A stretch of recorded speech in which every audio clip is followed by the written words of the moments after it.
Plus de 100 000 milliards de micro-organismes vivent à l'intérieur de ton propre intestin. Et si tu en prends soin, il t'apporte beaucoup d'effets bénéfiques. Et à l'inverse, s'il va mal, si tu en prends pas soin comme il faut, il peut t'apporter des problèmes. C'est ce que je vais t'expliquer dans cette vidéo à travers les 3 signes qui montrent que ton intestin va mal.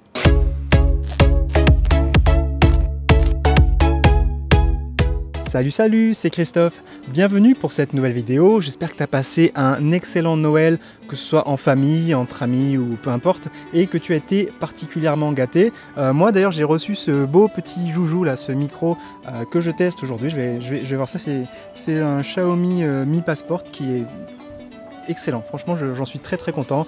Tu me diras si la qualité du son te plaît. Donc aujourd'hui, je vais te parler du microbiote intestinal et plus spécifiquement, je vais te partager 3 signes qui montrent que ton intestin va mal. Mais avant d'aller plus loin, si ce n'est pas encore fait, je t'invite à t'abonner à ma chaîne en cliquant bien sur la petite cloche pour ne pas rater toutes mes prochaines vidéos.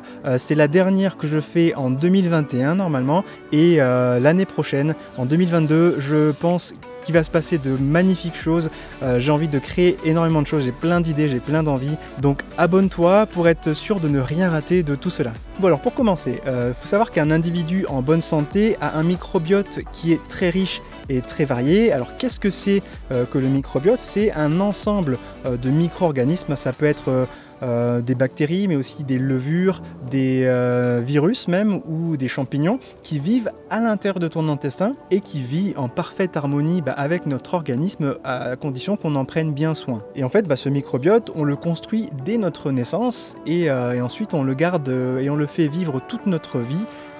Et du coup, en fait, la qualité de celui-ci va aussi dépendre de notre qualité de vie, de comment on mange, de comment on bouge, de comment on vit tout simplement. Certains aliments qu'on mange ne sont pas directement digérés dans notre intestin et ce sont principalement les fibres dites résistantes qui atteignent notre gros intestin avant même d'être digérés et ça sert de nourriture à tous ces micro-organismes qui vivent dans notre intestin. Et en retour, en fait, ces bactéries nous apportent beaucoup de bienfaits, notamment ils nous aident à augmenter l'absorption de certains micronutriments qu'on n'arrive pas bien à absorber. Ils produisent des molécules qui sont bénéfiques pour notre santé et encore plus surprenant, ces micro-organismes contribuent même à améliorer notre humeur. Donc comme je te le disais en introduction, là il y a beaucoup de soleil, je fronce un peu des sourcils, mais ne t'inquiète pas, tout va bien.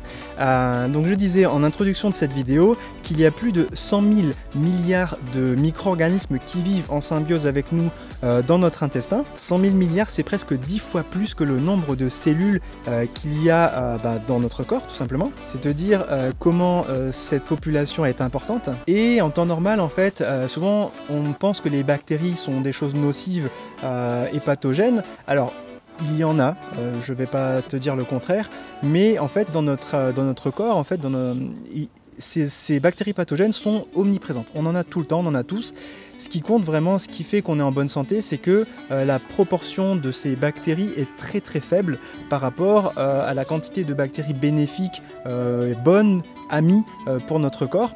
Et c'est quand en fait il se passe un déséquilibre, c'est-à-dire que le nombre de bactéries pathogènes deviennent trop présentes, trop importantes par rapport aux autres, que là on commence à avoir des problèmes de santé. Voilà. C'est toujours une histoire d'équilibre et quand il y a un déséquilibre, on appelle ça une dysbiose, c'est-à-dire c'est l'inverse de la symbiose et c'est là qu'on commence à avoir des soucis de santé. Parce qu'en temps normal, en fait, plus on a de bonnes bactéries dans notre intestin et moins en fait les mauvaises bactéries vont réussir à s'installer. En fait, les bonnes bactéries, les bons micro-organismes vont empêcher les mauvais de s'installer. C'est comme s'il y avait un peu une guerre des clans dans notre intestin et donc on a tout intérêt à maintenir la qualité des bonnes bactéries pour justement éviter que les mauvaises bactéries et les mauvais micro-organismes se développent trop. Bon alors du coup, comme promis, je vais te parler de 3 signes surprenants qui expliquent que ton intestin va mal. Alors bien sûr, il y a les signes très classiques dont je ne vais pas te parler aujourd'hui, hein, sinon ça serait trop facile, qui sont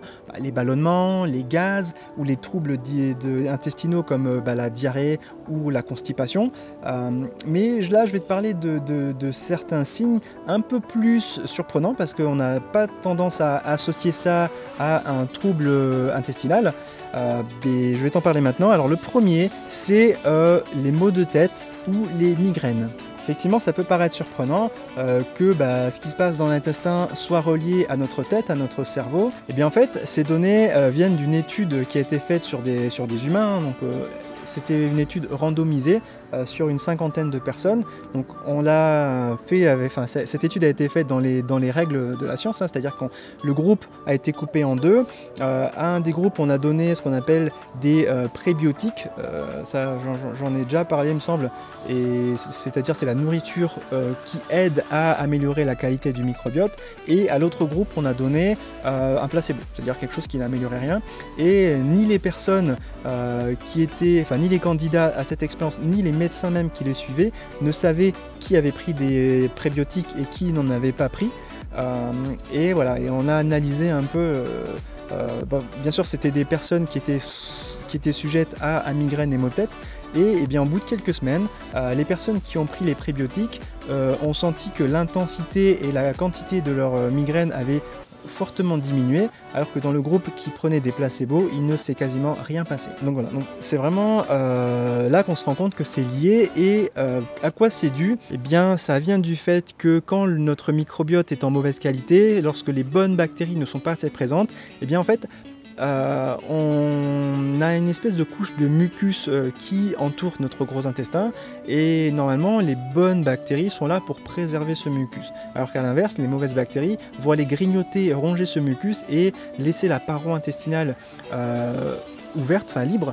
Et c'est ce qu'on appelle la perméabilité intestinale, et du coup là c'est la porte ouverte à tout plein de toxines qui vont passer dans le sang alors qu'elles n'ont rien à y faire, et donc ça crée de l'inflammation qui va se généraliser dans le corps et du coup qui va monter jusqu'au cerveau, d'où l'apparition de ces migraines et de ces maux de tête. Alors le deuxième signe dont je vais te parler dans cette vidéo et qui montre que ton intestin va mal, c'est souvent l'apparition de troubles dermatologiques comme l'eczéma ou le psoriasis. Voilà, encore une fois, ça peut paraître surprenant que ce qui se passe dans l'intestin peut impacter la qualité de ta peau. Mais aujourd'hui, il se trouve que beaucoup de chercheurs et de scientifiques ont vraiment mis en évidence l'impact de molécules qui sont produites dans l'intestin sur la qualité de la peau. En effet, comme je te disais, les bonnes bactéries produisent des molécules qui sont bénéfiques pour notre santé, et une partie de ces molécules sont ce qu'on appelle les acides gras à chaîne courte, les AGCC, et ces AGCC ont un impact vraiment positif sur la qualité de la peau. Donc, plus ces molécules sont sécrétées en quantité et plus notre peau va aller bien. Et à l'inverse, quand notre intestin va mal, quand il a une perméabilité, donc comme je te disais, les toxines vont rentrer dans le sang. Or, notre corps essaye d'éliminer les toxines autant qu'il peut. Donc il faut savoir qu'à l'intérieur de notre corps, c'est le foie principalement qui va être le premier chargé d'éliminer les toxines, les antinutriments, les choses mauvaises pour le corps qui se baladent. Mais il faut savoir que la peau, c'est le deuxième organe qui est le relais du foie pour éliminer ces toxines. Donc en fait, ça va créer des inflammations au niveau de la peau quand notre microbiote intestinal est déséquilibré. Alors j'ai lu récemment un livre passionnant qui s'appelle Les charmes discrets de notre intestin de l'auteur Julia Enders. Alors elle, cette auteure avait des problèmes de peau, donc elle était atteinte depuis toute petite par tout un tas de maladies de la peau, et c'est du coup à force de ses recherches, alors elle a fait des études de médecine et elle s'est rendue compte avec le temps que la qualité de son microbiote a longtemps expliqué ceci, et surtout son mode de naissance qui était par césarienne. Bon, ça c'est vraiment passionnant, je te parlerai volontiers de tout ça, mais là pour l'instant je reste sur les trois signes. Donc Si ça t'intéresse, je peux te partager en description le lien vers ce bouquin qui est vraiment très intéressant et que j'ai adoré lire. Et le troisième signe que ton intestin va mal, dont je vais te parler dans cette vidéo, c'est les problèmes de surpoids ou d'obésité. Aujourd'hui, la science a clairement mis en évidence que le microbiote, la qualité du microbiote avait un impact direct sur le surpoids, sur l'obésité. Aujourd'hui, contrairement à ce qu'on a longtemps cru, c'est que le fait de trop manger n'est pas l'unique cause du surpoids ou de l'obésité, du fait qu'on grossisse. Le corps est bien plus complexe que ça, il se passe beaucoup plus de choses. Si tu suis un peu mes vidéos, tu sais que je parle souvent de l'équilibre hormonal. En fait, le moindre déséquilibre dans la machination complexe qu'est notre corps, qu'est notre organisme, peut entraîner des effets non voulus et l'obésité en fait partie, même simplement le surpoids. Et au-delà de ça, aujourd'hui, comme je te le disais, on a montré que le microbiote avait un impact direct. Et je te partageais une expérience qui avait été faite sur des souris. On a remarqué que les souris obèses et les souris minces avaient des microbiotes qui étaient complètement différentes. Et en gros, parmi un groupe de souris obèses, on s'est rendu compte que leur microbiote était assez similaire entre eux, et à l'inverse, les microbiotes des souris minces avaient plein de points communs, mais les deux groupes étaient très différents. Donc, ce que les chercheurs ont fait, c'est qu'ils ont transplanté le microbiote des souris minces dans l'intestin des souris obèses, et en quelques semaines, sans changer leur alimentation, les souris obèses se sont mises à maigrir. Et le test a été bien sûr fait dans l'autre sens, c'est-à-dire qu'on a pris le microbiote de souris obèses qu'on a intégré dans l'intestin de souris minces, et encore une fois, sans changer leurs habitudes alimentaires, les souris minces se sont mises à grossir. Donc voilà, donc en gros, tu l'as compris, pour rester en bonne santé, il faut maintenir son microbiote en bonne santé, il faut faire en sorte de bien le nourrir, et il se trouve que justement, je viens de lancer ma première formation dans laquelle je t'apprends à nourrir ton microbiote intestinal. Donc, dans cette formation, je t'explique le fonctionnement et les origines du microbiote intestinal, ce que la recherche ces 10 dernières années a découvert de passionnant sur le microbiote intestinal. Je te décris ensuite les impacts sur la santé que peut avoir le microbiote intestinal. Je te parle bien évidemment, c'est le cœur de cette formation, de comment bien le nourrir, quels sont les aliments que tu dois intégrer à ton alimentation pour maintenir et améliorer la qualité de ton microbiote, pour le guérir, pour le soigner s'il va pas bien, et à l'inverse, quels sont les aliments que tu dois absolument bannir pour arrêter de détruire, de déforester entre guillemets ton microbiote intestinal, On l'appelait avant la flore intestinale, donc c'est pas pour rien, donc le terme de déforestation est assez bien imagé. Et enfin, à la fin de cette formation, j'ouvre un peu la réflexion pour t'aider à maintenir ton microbiote sur le long terme, mais surtout je te donne des techniques, des méthodes, des modes de vie, des habitudes pour augmenter la richesse, la qualité et la vitalité de ton microbiote intestinal. Cette formation, elle est en ligne depuis mardi, donc ça fait 3 jours. Pour le lancement de cette formation, je t'offre une réduction de près de 60% sur le prix normal, et cette offre n'est valable que jusqu'à... Alors il y a un peu de vent comme tu peux l'entendre, et ça a fait bouger ma caméra. Attends, j'essaie de redresser ça.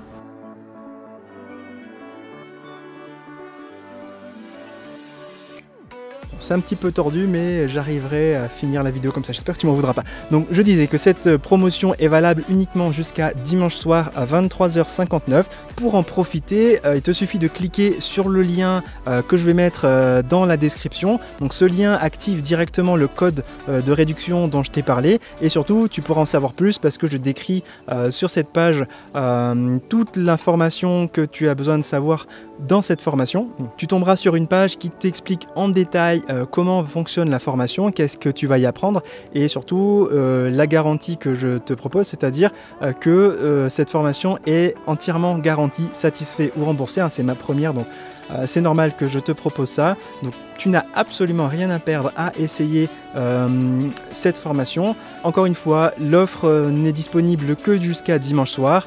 Pour y aller, tu cliques sur le premier lien que tu trouveras dans la description de cette vidéo. Et bien voilà, écoute, merci à toi d'avoir regardé cette vidéo, j'espère qu'elle t'a plu. Et surtout, n'hésite pas à m'écrire en commentaire si toi tu présentes les fameux signes d'un intestin qui va mal. Donc écris-le moi, ça me fera plaisir de lire ton témoignage tout simplement. Avant de partir aussi, mets-moi un bon pouce bleu sous cette vidéo, ça me fait très plaisir et ça m'aide à faire connaître ma chaîne, à me faire aimer par l'algorithme YouTube pour que mes vidéos soient proposées au plus large public possible. Et écoute, moi j'ai plus qu'à te dire de bien prendre soin de toi jusqu'à ma prochaine vidéo qui sera la semaine prochaine. Passe un excellent réveillon de la Saint-Sylvestre et ciao ciao.